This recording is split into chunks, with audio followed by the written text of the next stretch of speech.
Hello and welcome. This is Trending Daily and I'm Makhdoom Shahabuddin. In the modern world, wars no longer begin with tanks crossing borders or jets crossing airspace. They begin much earlier, inside culture, inside emotion, and inside stories.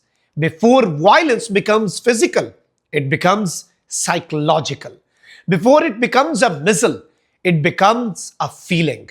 And today, one of the most powerful weapons shaping how millions of people think, feel, and justify violence is not a gun or a drone, but cinema. Over the past decade, Hindi cinema has quietly transformed from a space of entertainment into a space of emotional conditioning. It no longer simply reflects society, it increasingly trains the society. It trains audiences in who to fear, who to blame, who deserves suspicion, and ultimately, who deserves violence. And the danger is not that these films shout hatred loudly. The danger is that they whisper it softly, emotionally, and repeatedly until it feels natural. The most effective propaganda is not propaganda at all. It is something else. It does not instruct people what to think. It trains them how to feel.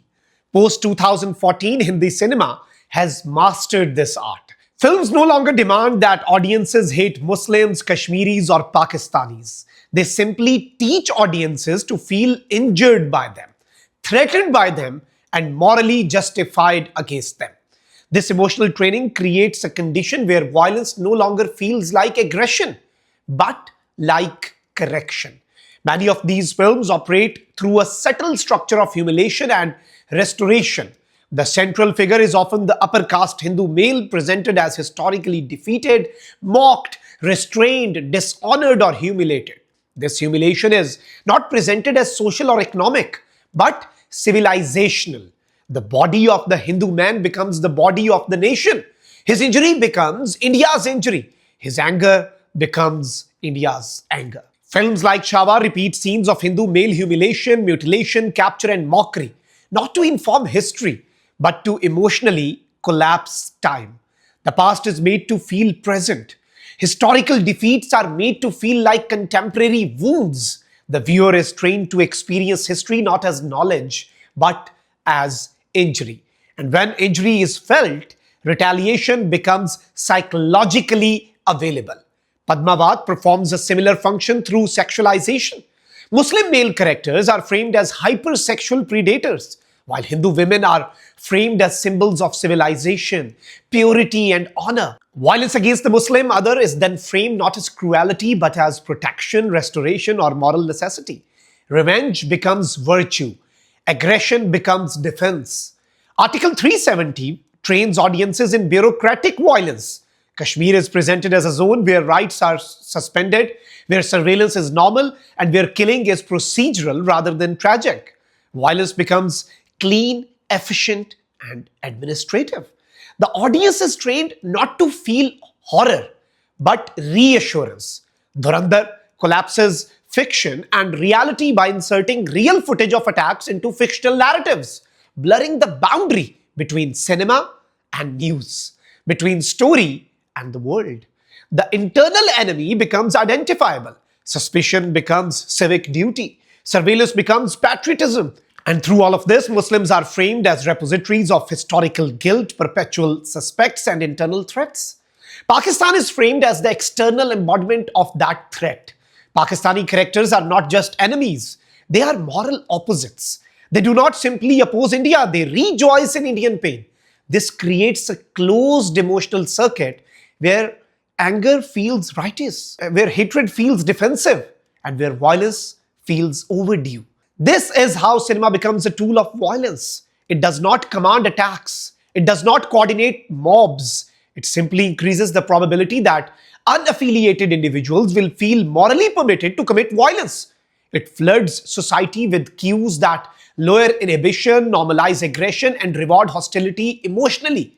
And when violence happens, it appears spontaneous, uncoordinated, and therefore deniable. This is why this cultural machinery is dangerous, because it manufactures a society that is always emotionally mobilized, always morally prepared, and always psychologically rehearsed for conflict. Now contrast this with what is happening on the other side of the border. While one society is being trained to imagine enemies, the other is quietly building capabilities. While one is being emotionally prepared for the conflict, the other is strategically preparing for relevance. Pakistan today is not rising through hatred, but through hardware. Not through narratives of injury, but through narratives of competence. Not through cultural mobilization, but through industrial production. And this difference matters because power built on grievance is unstable. Power built on capability is durable. Pakistan's defense industry has become a central pillar of its economic and strategic transformation. The JF-17 Thunder is no longer just a fighter jet. It is a symbol of Pakistan's transition from dependency to production, from borrower to builder, from consumer to supplier. The proposed deal with Saudi Arabia represents a historic shift in Pakistan's economic logic.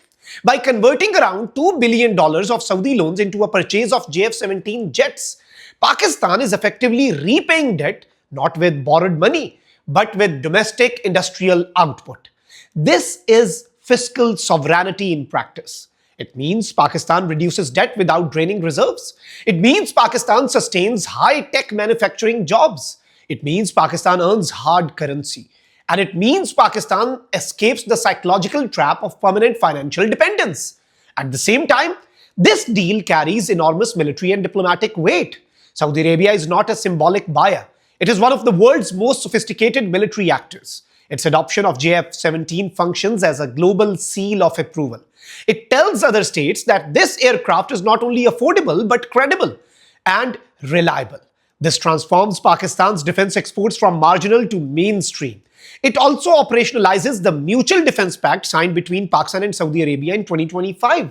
Under this pact, aggression against one is treated as aggression against both.